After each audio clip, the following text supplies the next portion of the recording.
Hello ನಮಸ್ಕಾರ ಎಲ್ಲರೂ ಹೇಗಿದ್ದೀರಾ ಎಲ್ಲರೂ ಚೆನ್ನಾಗಿದ್ದೀರಾ ಅಂತ ಭಾವಿಸ್ತಾ ಇವತ್ತು ನಾನು ಕೂಡ ಚೆನ್ನಾಗಿದ್ದೇನೆ ಅಂತ ಹೇಳ್ತಾ ಇವತ್ತಿನ ಲಾಗ್ನ ಸ್ಟಾರ್ಟ್ ಮಾಡ್ತಾ ಇದ್ದೀನಿ. ನಾನು ಎಲ್ಲಿಗೆ ಹೋಗ್ತಾ ಇದ್ದೀನಿ ಅಂತಂದರೆ ಮೇಕಪ್ ಸ್ಟುಡಿಯೋಗೆ, ನನ್ನ ಮೇಕಪ್ ಸ್ಟುಡಿಯೋಗೆ.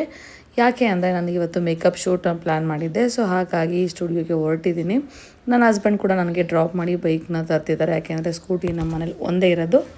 ಅವ್ರಿಗೂ ಸ್ವಲ್ಪ ಕೆಲಸ ಇದೆ ಅನ್ನೋ ಕಾರಣಕ್ಕೆ ನನ್ನನ್ನು ಬಿಟ್ಬಿಟ್ಟು ಬರ್ತಾರೆ. ಇದೇ ನೋಡಿ ನನ್ನ ಮೇಕಪ್ ಸ್ಟುಡಿಯೋ. ತುಂಬ ದೊಡ್ಡದಾಗೇನಿಲ್ಲ, ಚಿಕ್ಕದಾಗೇ ಇದೆ. ಮುಂಚೆ ಬೇರೆ ಕಡೆ ಇತ್ತು, ನಾನು ರೀಸೆಂಟಾಗಿ 1 ಇಯರ್ ಆಯಿತು ಶಿಫ್ಟ್ ಮಾಡಿ. ನನ್ನ ಮಗನ ಮತ್ತು ನನ್ನ ಸ್ಟೂಡೆಂಟ್ನ ಇಬ್ಬರೂ ಸ್ಟುಡಿಯೋಲ್ಲೇ ಇರೋದಕ್ಕೆ ಹೇಳ್ಬಿಟ್ಟು ನಾನು ಜ್ಯುವೆಲ್ರಿ ಕಲೆಕ್ಟ್ ಮಾಡ್ಕೊಳ್ಳೋದಕ್ಕೆ ಅಂತ ಹೊರಟೆ.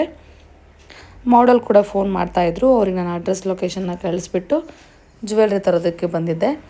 ಸೊ ಬಂದಿದ್ದಾರೆ ಅವರು. ನಾನು ಇನ್ನೇನು ಮೇಕಪ್ನ ಸ್ಟಾರ್ಟ್ ಮಾಡಿದ್ದೀನಿ. ಸ್ಕಿನ್ ಪ್ರಿಪ್ರೇಷನ್ನ ಮಾಡ್ತಾಯಿದ್ದೀನಿ. ಸ್ಕಿನ್ ಪ್ರಿಪ್ರೇಷನ್ ತುಂಬಾ ಇಂಪಾರ್ಟೆಂಟು ಮೇಕಪ್ಪಲ್ಲಿ. ಯಾಕೆ ಅಂದರೆ ಬೇಸ್ ಚೆನ್ನಾಗಿ ಬರಬೇಕು ಅಂದರೆ ಸ್ಕಿನ್ ಪ್ರಿಪ್ರೇಷನ್ ತುಂಬಾ ಮುಖ್ಯ. ನಾನು ಯೂಸ್ ಮಾಡೋ ಪ್ರಾಡಕ್ಟ್ಸಿಂದ ಯಾವುದೇ ಸೈಡ್ ಎಫೆಕ್ಟ್ಸ್ ಅಂತೂ ಆಗೋದಿಲ್ಲ, ಯಾಕೆ ಅಂದರೆ ಹೈಯರ್ ಬಡ್ಜೆಟಿಂದ ನಾನು ಯೂಸ್ ಮಾಡೋದು. ಒಳ್ಳೆ ಗುಡ್ ಕ್ವಾಲಿಟಿ ಇರೋವಂಥ ಪ್ರಾಡಕ್ಟ್ನೇ ನಾನು ಯೂಸ್ ಮಾಡ್ತೀನಿ, ಹಾಗಾಗಿ ಯಾವುದೇ ರೀತಿ ಸೈಡ್ ಎಫೆಕ್ಟ್ಸ್ ಆಗೋದಿಲ್ಲ. ನೀವೇ ನೋಡ್ಬೋದು ಕಂಪ್ಲೀಟ್ ಲುಕ್ಕು ಹೇಗೆ ಬರುತ್ತೆ ಅಂತ ನೋಡ್ಬೋದು ನೀವು ಲಾಸ್ಟಿಗೆ. ಸೊ ಹೇರ್ ಸ್ಟೈಲಿಗೆ ನಮ್ಮ ಅಕ್ಕ ಬರ್ತಿದ್ದಾರೆ, ಹಾಗೆ ನನ್ನ ಸ್ಟೂಡೆಂಟು ಕೂಡ ನನಗೆ ಹೆಲ್ಪ್ ಮಾಡ್ತಾ ಇದ್ದಾರೆ.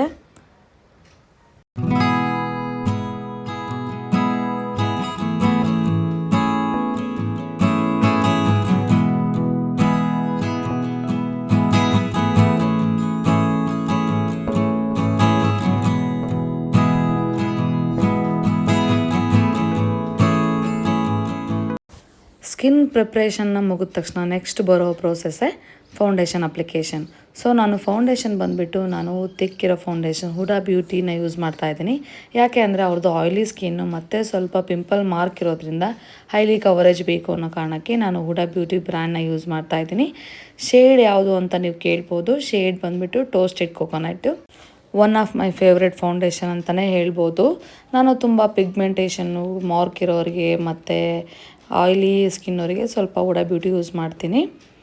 ಎಷ್ಟು ಚೆನ್ನಾಗಿ ಕವರೇಜ್ ಆಗಿದೆ, ಎಷ್ಟು ಚೆನ್ನಾಗಿ ಬಂದಿದೆ ಅಂತ ನೋಡ್ಬೋದು ನೀವು. ಬ್ಲೆಂಡಿಂಗ್ ಕೂಡ ಅಷ್ಟೇ. ಇದು ಫೌಂಡೇಶನ್ ಬಂದುಬಿಟ್ಟು ಬೇಗನೆ ಡ್ರೈ ಆಗಿಬಿಡುತ್ತೆ, ಹಾಗಾಗಿ ನಾವು ಬೇಗನೆ ಬ್ಲೆಂಡ್ ಮಾಡಬೇಕಾಗತ್ತೆ ಹುಡಾ ಬ್ಯೂಟಿ. ಇಲ್ಲ ಅಂದರೆ ಮತ್ತೆ ಅದು ಕೇಕಿ ಆಗಿಬಿಡತ್ತೆ ಮತ್ತು ಕ್ರ್ಯಾಕ್ಸ್ ಬರೋದಕ್ಕೆ ಶುರು ಆಗುತ್ತೆ. ಹಾಗಾಗಿ ಬ್ಲೆಂಡಿಂಗ್ ತುಂಬಾ ಇಂಪಾರ್ಟೆಂಟು.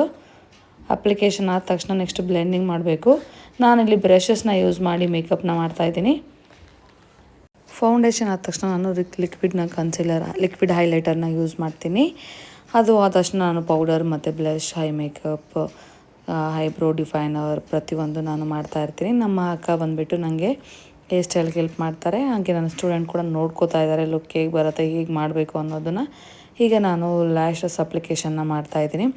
ಕಂಪ್ಲೀಟ್ ಲುಕ್ಕು ಹೇಗೆ ಬಂದಿದೆ ಅಂತ ನೋಡ್ಬೋದು ನೀವು.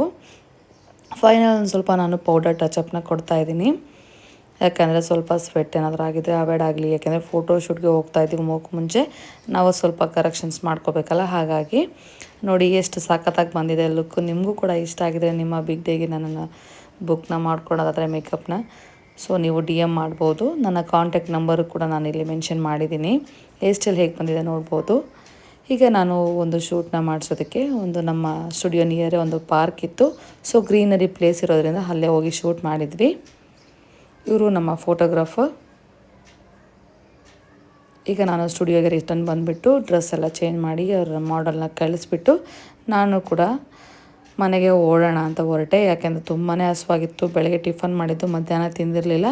ಹಾಗಾಗಿ ಗೋಬಿ ಫ್ರೈಡ್ ರೈಸ್ನ ತಿಂದುಬಿಟ್ಟು ಆಟೋದಲ್ಲಿ ಮನೆಗೆ ಹೊರಟೆ.